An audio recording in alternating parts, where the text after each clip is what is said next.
নাম, নেতৃত্ব, কমিটি ও গঠনতন্ত্র চূড়ান্ত হয়নি।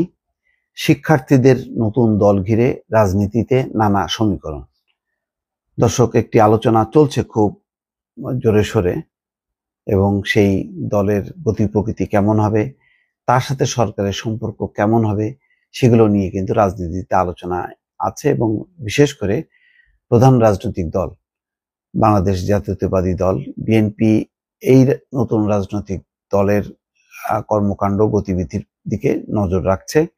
কারা এই দলে যাচ্ছে, ইতিমধ্যে একটি আলোচনা যে সিটি এবং পৌরসভার যে কাউন্সিলর, যারা স্থানীয় পর্যায়ে গণ অভ্যুত্থানের সময় আন্দোলনের প্রাক্কালে লাঠিয়াল হিসেবে কাজ করেছিল, তাদের অনেকেই যোগ দিচ্ছে নতুন এই দলে, এমন একটি অভিযোগ কিন্তু আছে এবং আলোচনা চলছে। তাদেরকে পুনর্বহালের জন্য যে দাবি, সেই দাবির যেই সমাবেশ, সেই সমাবেশে অংশ নিয়েছিল জাতীয় নাগরিক কমিটি। ফলে সন্দেহটা জোরালো হচ্ছে যে এই ইউনিয়ন পরিষদ থেকে শুরু করে সিটি পর্যন্ত যে বিভিন্ন স্থানীয় সরকারের যারা কাউন্সিলর বা মেম্বার, চেয়ারম্যান, তারা হয়তো নাগরিক কমিটিতে যোগ দিতে পারে, নতুন রাজনৈতিক দলে যোগ দিতে পারে। তবে নাগরিক কমিটি না, নতুন একটি নাম হবে।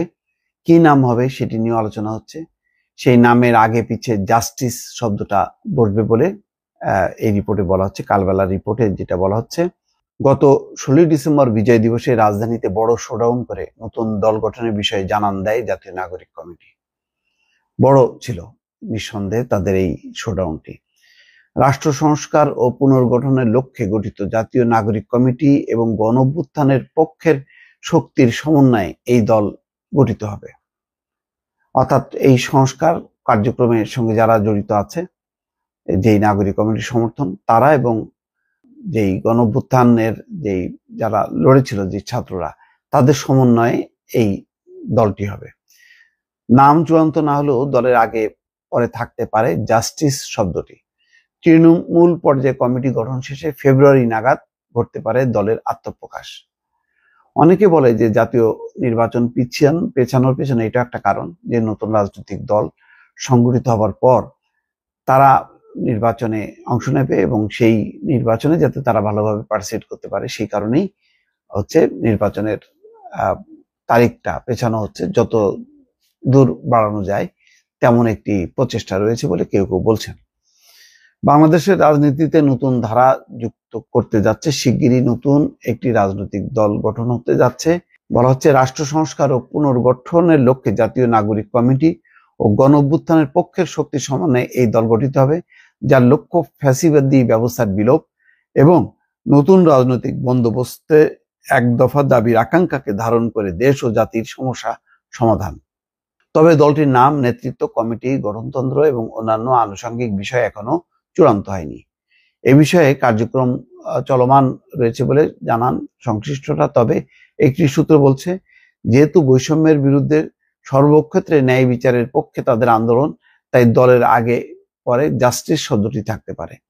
এই দলে ছাত্র জনতার আন্দোলনের নেতৃত্ব দেওয়া প্ল্যাটফর্ম বৈষম্য বিরোধী ছাত্র আন্দোলনের ব্যানারে সরাসরি সংযুক্তি না থাকলেও প্ল্যাটফর্মটির অনেকেই অংশগ্রহণ থাকবে বলে জানা গেছে। এমনকি বৈষম্য বিরোধী ছাত্র আন্দোলনের প্রতিনিধি হিসেবে অন্তর্বর্তী সরকারের দায়িত্বে থাকা কোনো কোনো প্রতিনিধির নতুন দলে সম্পৃক্ত হতে পারেন বলে গুঞ্জন রয়েছে।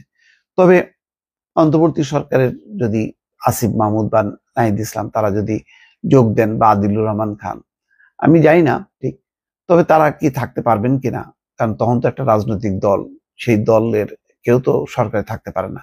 হয়তো তারা পদত্যাগ করবেন, কোন একটা তো নিশ্চয়ই সম্মানজনক যেটা হয় সেটা করতে হবে।